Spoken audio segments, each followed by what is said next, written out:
आपको पता है इंडियन डाइट की सबसे बड़ी प्रॉब्लम क्या है? आई नो जो भी बंदे इस तरह का कंटेंट रेगुलरली देखते हैं, that's a lack of protein, and this is mostly what the video is about. But there is a bigger problem underneath, that is the refusal to admittance. Indian diet के साथ सिर्फ ये दिक्कत नहीं है कि उसमें प्रोटीन कम है. ओके इंडियन डाइट में प्रोटीन कम है, everyone knows that, understood. The main problem is जब बंदे एक्सेप्ट नहीं करना चाहते दैट फैक्ट.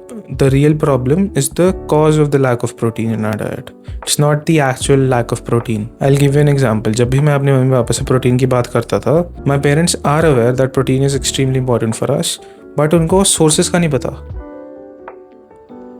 उनको ये लगता है दालों में प्रोटीन होता है.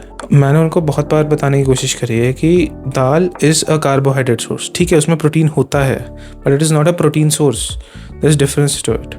बट वो नहीं मानते. उनको लगता है कि ठीक है, दाल में प्रोटीन होता है तो खाओ, दाल में मिल गया प्रोटीन, दिन का हो गया प्रोटीन पूरा. जो खाने के सोर्सेज हैं वो मैक्रोस के हिसाब से प्राइमरीली 3 हिस्सों में बांटे जा सकते हैं: protein sources, carbohydrate sources and fat sources. और जो भी बंदे ये देख रहे हैं वो ये समझ गए होंगे अभी तक, protein sources are the ones which have the maximum amount of protein. Protein sources are the one which among all the 3 macros have the highest percentage of protein. Similarly for carbohydrates, similarly for fats. जैसे eggs are a protein source, egg whites are a protein source, eggs are a source of fat and protein. Basically उनमें source protein और fats equal percentage में होता है उनमें, and carbohydrate negligible होता है. In that way, dal is a source of carbohydrate. दाल में protein होता है but it isn't a protein source. It's a carbohydrate source. दाल से ऑप्टिमम प्रोटीन पूरी करने में तुम्हारे दिन के कार्बोहाइड्रेट्स बहुत ज़्यादा बढ़ जाएंगे. The next thing about protein is its bioavailability. हर एक प्रोटीन सोर्स की एक बायो अवेलेबिलिटी होती है. Bioavailability in simple terms is कि अगर तुम वो प्रोटीन कंज्यूम कर रहे हो, तुम्हारे शरीर पे कितना लग रहा है, तुम्हारे मसल सिंथेसिस में कितना यूज़ हो रहा है. सो मैं एक चार्ट अटैच कर रहा हूँ, उसको रेफ़र करो एंड सी कि तुम्हारा जो फूड तुम खा रहे हो उसकी बायो अवेलेबिलिटी कितनी है. मान लो अगर तुम 100 ग्राम दाल खा रहे हो दिन की और उसमें 20 ग्राम प्रोटीन है, तुमको लग रहा है यार दिन की ये प्रोटीन सोर्स तो है, इससे 20 ग्राम प्रोटीन आ रहा है, but you find out that दाल की बायो अवेलेबिलिटी तो 50% होती है. So you are only getting 10 grams protein. This really breaks the illusion. These are extremely important for you to understand. And जैसे मैंने वीडियो की स्टार्ट में बात करी थी about the refusal to admittance, जो हमारे से ऊपर वाली जनरेशन है वो एक्सेप्ट नहीं करना चाहती कि that the thing they are eating are a source of carbohydrate and they don't need them. हमारी डाइट में इतना कार्बोहाइड्रेट है क्यों? हमारी डाइट में इतना कार्बोहाइड्रेट इसलिए है बिकॉज हमारे जो एंसेस्टर्स थे वो खेती करने जाते थे. जब कोई खेती करने जा रहा है, कोई प्रॉपर फिजिकल लेबर कर रहा है पूरे दिन, they need carbohydrate to fuel themselves up. मैं ये नहीं बोल रहा कार्बोहाइड्रेट की ज़रूरत नहीं है, बट अब इंडियन डाइट में प्रोटीन की कमी है, so I am highlighting that out. तो कार्बोहाइड्रेट जो है वो अगर तुम कंज्यूम करोगे before a physical activity, that is great. अगर तुम जिम जाने से पहले थोड़े से कार्बोहाइड्रेट्स कंज्यूम कर रहे हो, दैट इज़ गुड. बट हम क्या करते हैं, we most of us are working non physical jobs right now and we are consuming food like we are working some physical labor. हम ऐसा खाना खा रहे हैं जैसे हम खेतों में काम करते हो, जबकि हम एक्चुअली में बस पूरे दिन कंप्यूटर पर बैठते हैं एंड एक्सरसाइज के नाम पे मोस्टली जिम जाते हैं ज़्यादा से ज़्यादा. सो हमें उतनी कार्बोहाइड्रेट नहीं चाहिए जितनी तुमको लग रही है एंड जितनी हमारी डाइट में है. इस पॉइंट से मैं बस ये बता रहा था कि हमारी डाइट में कार्बोहाइड्रेट हैं क्यों इतने. मैं बस इतना बताना चाह रहा हूँ कि आवर एंसेस्टर्स ऑब्वियसली, क्योंकि वो खेती करते थे, उनको कार्बोहाइड्रेट ज़्यादा चाहिए होते थे. सो हमारी डाइट में उस टाइम पे ज़्यादा कार्बोहाइड्रेट थे and most of our foods contain carbohydrate because of that. But nowadays we don't need that amounts of carbohydrate. कभी भी मैं ज़्यादा कार्बोहाइड्रेट खा लूँ दिन में without any consumption of protein, मेरे को नींद आती है.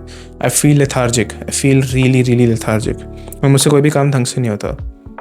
तुम सोचो इस डे एंड एज में जहाँ पे तुम्हारा पूरा काम तुम्हारे दिमाग पे बेसिस पे चल रहा है, अगर वो काम नहीं कर रहा अच्छे से तो क्या करोगे? You lag behind in life. जो भी बंदे अपने डाइट में प्रॉपर अमाउंट्स ऑफ सारे मैक्रोस ले रहे हैं, they are going to get way ahead of you solely because उनका ब्रेन ज़्यादा काम कर रहा है. हमारी जितनी भी सक्सेस है in this day and age depends upon our ability to think, ability to reason, and ability to extract good out of a situation, which is only possible if your brain is working properly. And for your brain to work properly, you need to consume proper nutrition. मैं भी तुम्हारी जगह पे था, and when I gained a conscious understanding of the importance of protein, I started adding more protein in my life. मेरा brain fog काफ़ी कम हो गया है, and I feel healthier, much healthier whenever I'm consuming decent amount of protein. So taking adequate amounts of protein does work. Another thing about protein consumption is तुम कोशिश करो कि तुम्हारी जो सबसे पहली मील है दिन की, that is प्रोटीन रिच.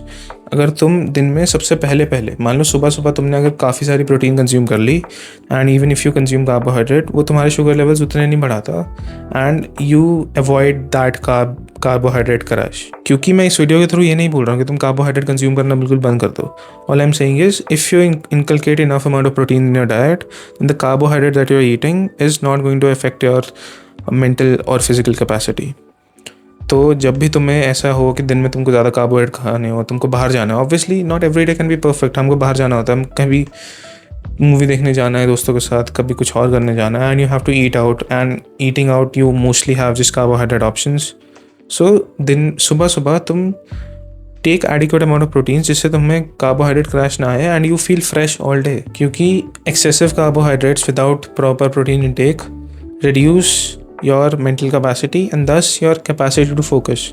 तुम ढंग से फोकस नहीं कर पाते किसी भी काम में, तो उसका आउटपुट बहुत कम हो जाता है. मान लो तुम कोई स्टूडेंट हो और जो चीज़ तुमको पढ़ने के लिए 2 घंटे लगने चाहिए थे, तुम उसको 4 घंटे लगा रहे हो, you are obviously lagging behind.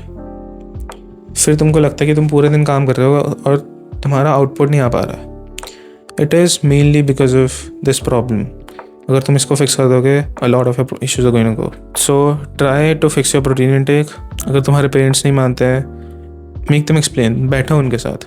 हमारी जनरेशन के साथ ये प्रॉब्लम है कि तुम ठीक है पेरेंट्स को गाली देने बहुत जल्दी पहुंच जाते हैं, पर उनको बिठा के कोई बात नहीं करता.